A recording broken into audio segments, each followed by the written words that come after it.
Disclaimer: this content is intended for mature audiences only. Viewer discretion is advised.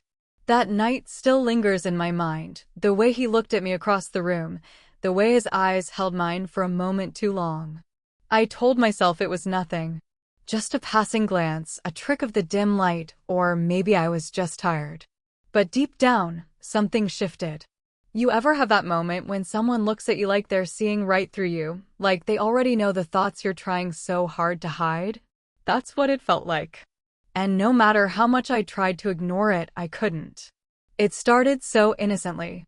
A small gathering at a friend's place, laughter spilling from the kitchen, soft music playing in the background. Everyone seemed carefree, just enjoying the night. But when he walked in, everything in me went quiet for a second. He was familiar, someone I'd known for years, yet somehow, that night, he didn't seem like the same person. His presence felt heavier, his gaze sharper, like he was holding back something he wanted to say but couldn't. I remember trying to stay composed. I laughed when others did, joined in their stories, tried to focus on anything but him. But every time I looked up, he was already watching me. Not in a way that made me uncomfortable. More like he was searching for an answer to a question neither of us had asked yet. Have you ever felt that silent pull toward someone you shouldn't? The kind that makes your heart race for reasons you can't explain? As the night went on, it became harder to pretend I didn't notice. Every time our paths crossed, the hallway, the kitchen, even just walking past the couch, there was that quiet tension between us. It wasn't what either of us said, it was what we didn't. The kind of silence that speaks louder than words. When everyone else started leaving, I told myself I'd go too. I even grabbed my coat. But then he called my name softly, almost like he didn't mean to, and for a moment I froze. There was something in his tone, a hesitation that made my chest tighten. I turned around, and he was standing there, just a few steps away. The way the light hit his face, the faint nervous smile he tried to hide, it was enough to make me forget every reason I had to walk out that door. I wish I could say I left. That I didn't let curiosity, or maybe something deeper, get the best of me. But the truth is I stayed.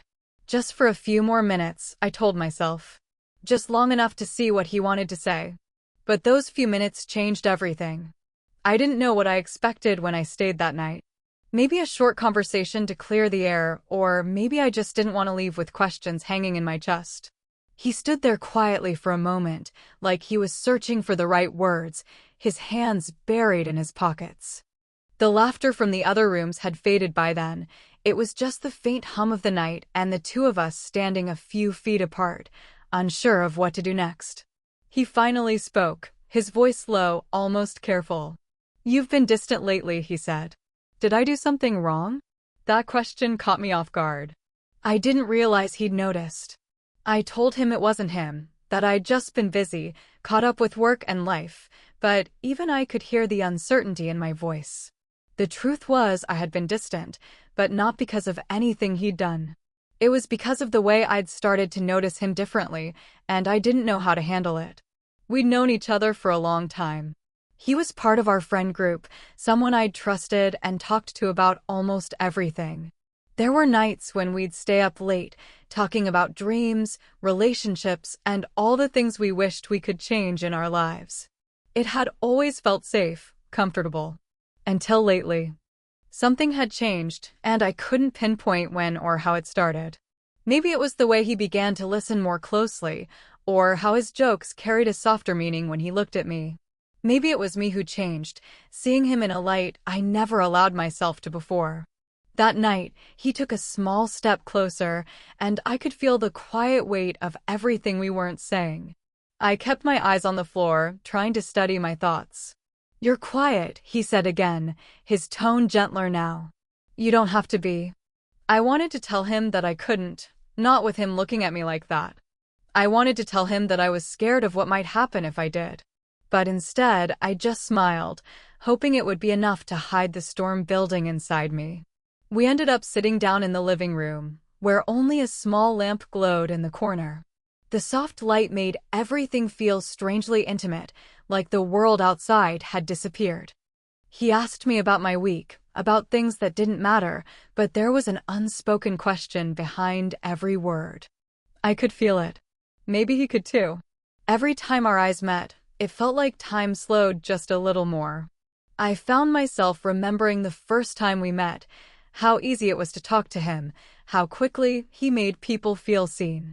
That was what drew me to him back then, even before I understood what it meant.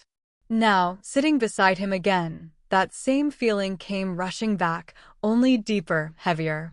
He leaned forward slightly, his elbows resting on his knees. "You ever think," he said softly, "that maybe we stop ourselves from feeling something because we're afraid of what it might change?" I didn't answer. I couldn't. Because I knew he was right. And I also knew that whatever was happening between us was already changing everything, whether we admitted it or not. For a few seconds, there was nothing but silence. The kind that fills every space, every breath. And in that silence, I realized I didn't just want to understand what that look meant, I wanted to feel it, to know where it could lead. But before either of us said another word, someone called from the hallway, breaking the moment like a sudden jolt back to reality. He looked away first, exhaling quietly. "Guess that's my cue," he said with a half-smile that didn't quite reach his eyes. I nodded, trying to steady the mix of relief and disappointment swirling inside me. As he stood up, I caught myself wondering what would have happened if no one had interrupted us. The next few days after that night felt strange, like everything was slightly out of place. We didn't talk about what happened, but the silence between us felt heavier than any words could. Every time my phone buzzed, I found myself hoping it was him, and when it wasn't, I tried to convince myself I didn't care. But the truth was, that one moment, that one unfinished conversation, kept replaying in my head. When we finally saw each other again, it was at a friend's small weekend gathering. The same familiar faces, the same laughter, but this time, it was different. I could feel his presence before I even saw him. And when our eyes finally met across the room, it was like everything I'd been trying to forget came rushing back all at once. He gave a small, uncertain smile, the kind that said we still need to talk. I told myself I wouldn't make it awkward. I tried to stay busy, talking to other people, laughing a little louder than usual just to drown out my thoughts. But it didn't work. Every few minutes, my attention drifted toward him. I noticed the way he avoided my gaze at first, how he lingered near the edge of conversations, his hands always fidgeting with something, his glass, his watch, anything to keep from looking directly at me. Later that evening, we both ended up outside on the porch, away from the noise. The air was cool, the sky clear, and for a moment, it almost felt peaceful. He broke the silence first. "You've been avoiding me," he said quietly, not accusing, just stating it as fact. I tried to deny it, but we both knew it was true. "It's just been complicated," I said. He nodded slowly. "Yeah," he whispered, "I get that." Then, after a pause, he looked at me and added, "But it doesn't have to be." That sentence lingered in the air, soft but heavy. I didn't know what to say. Part of me wanted to believe him, to believe that we could figure out whatever this was without hurting anyone or losing what we already had. But another part of me knew that things weren't that simple. Just then, one of our mutual friends came out and joined us, completely unaware of the tension that had just filled the air. The moment broke apart, scattered like pieces of a thought I couldn't hold on to. He excused himself soon after, and I watched him leave without saying another word. It felt unfinished again. That night, lying in bed, I couldn't stop thinking about his words. It doesn't have to be complicated. But wasn't that exactly what it was? There were other people involved, friends who might notice, expectations that might be broken, feelings that could easily get hurt.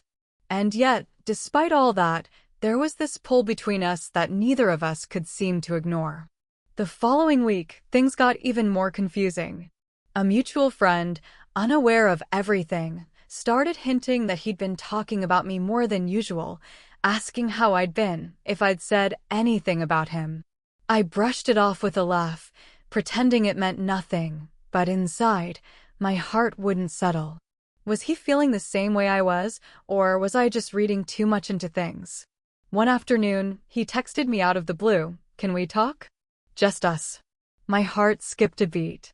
I stared at the message for what felt like forever, debating whether to answer. Should I open that door again, knowing where it might lead? Or should I finally walk away before I got in too deep? I stared at his message for a long time before finally typing back a simple "okay." My fingers hovered over the send button, second-guessing every thought in my head, but something in me needed closure, or maybe it was something else entirely. The moment I hit send, I felt that mix of excitement and dread tighten in my chest. I didn't know what he wanted to say, but I knew it wasn't going to be small talk. We agreed to meet at a quiet cafe downtown, the kind of place where time seemed to slow down. When I arrived, he was already there, sitting by the window, looking lost in thought. He smiled when he saw me, but it didn't reach his eyes. I sat down across from him, the silence between us louder than any words. For a while, we talked about everything but us, work, plans, the weather, like we were both trying to delay what we really came there to say. But eventually, he took a deep breath and said, "I can't keep pretending that nothing's changed." Because it has. His voice was calm, but his hands were trembling slightly. My heart was pounding. "What do you mean?" I asked, even though I already knew. He looked at me, his expression unguarded now. "You know what I mean," he said quietly. "I've been trying to ignore it, but every time I see you, it's like everything else fades out. And I don't know if that's something I should fight or accept." The words hung between us, heavy and raw. I wanted to respond, but my thoughts were spinning. There were so many reasons why we shouldn't feel this way, people who could get hurt, boundaries we shouldn't cross, but in that moment, all of it felt so far away. It was just him and me, sitting across from each other, hearts racing, unsure what would happen next. Outside, the sky had turned gray, rain starting to fall softly against the window. He leaned forward slightly, his voice barely above a whisper. "Tell me I'm not imagining this," he said. And that was the moment everything inside me broke open, the fear, the confusion, the pull I'd been trying to resist for so long.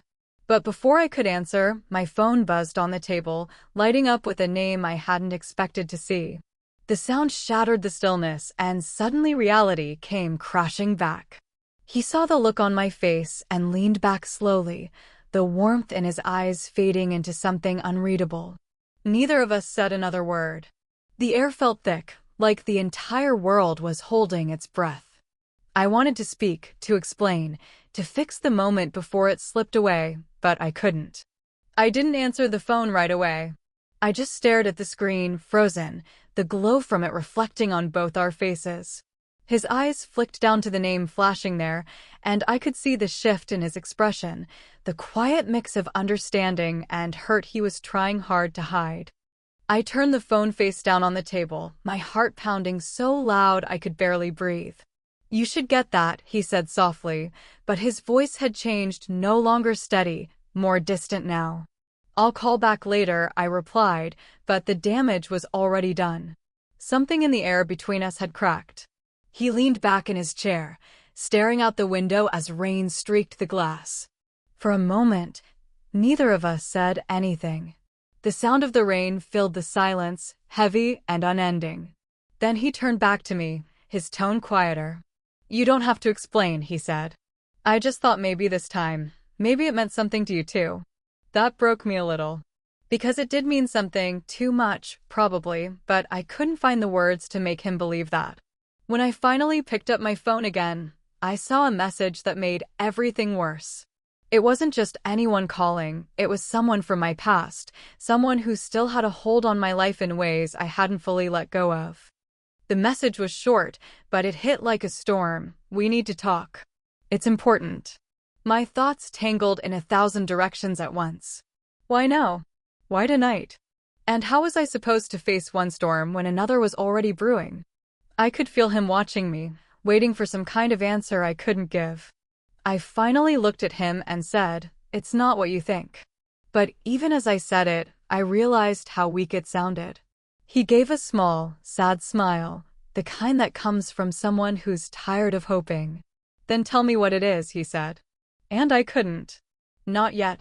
Not when I didn't even understand it myself. I ended up leaving the cafe before the rain stopped.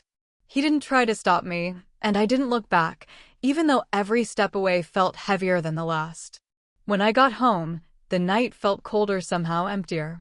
I replayed everything in my mind, the way he looked at me, the way he said my name, the way I'd almost said something that could have changed everything. A few hours later, my phone buzzed again. Another message from him this time. You don't owe me an explanation, but I hope you'll be honest when you're ready.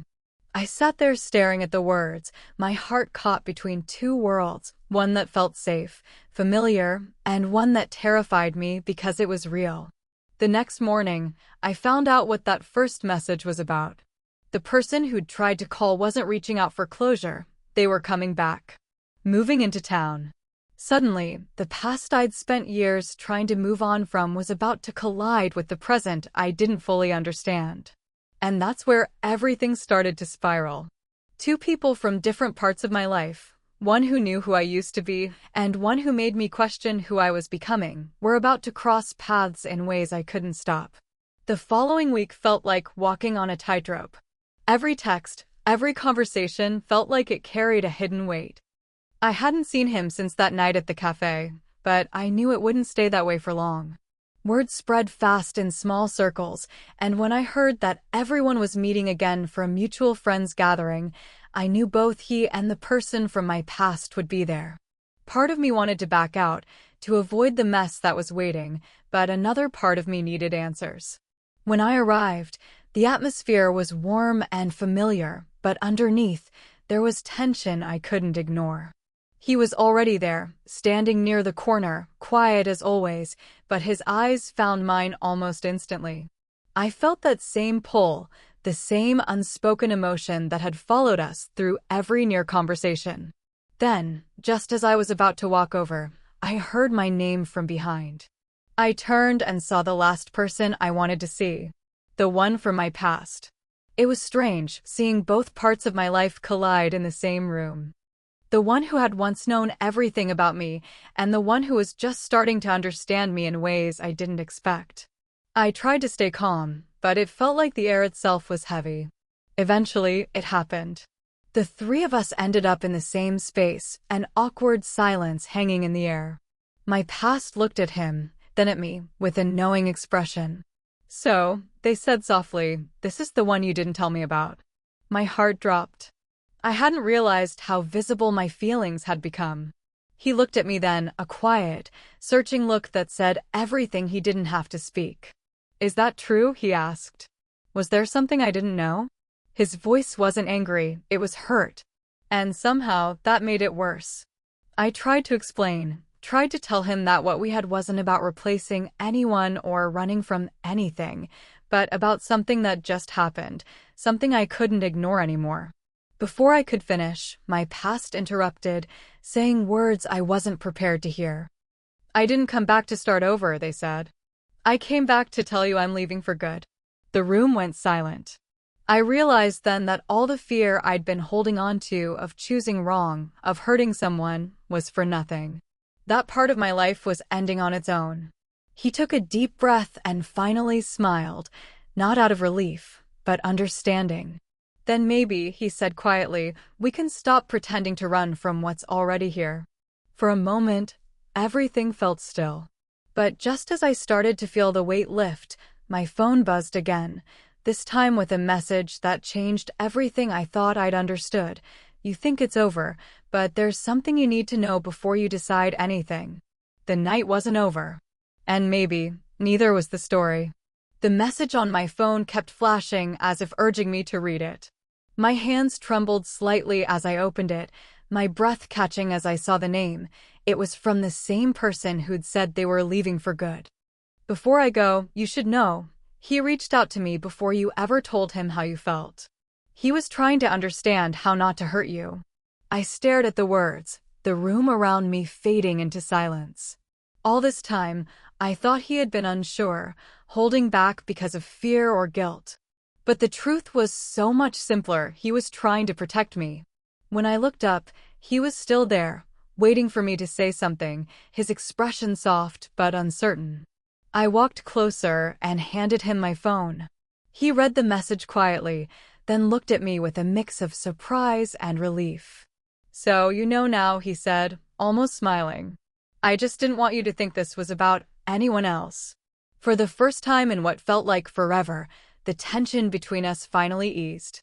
There were still things unsaid, questions that might never get full answers, but in that moment, I didn't need them.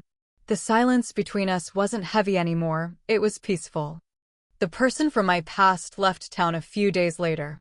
No goodbyes, no long explanations.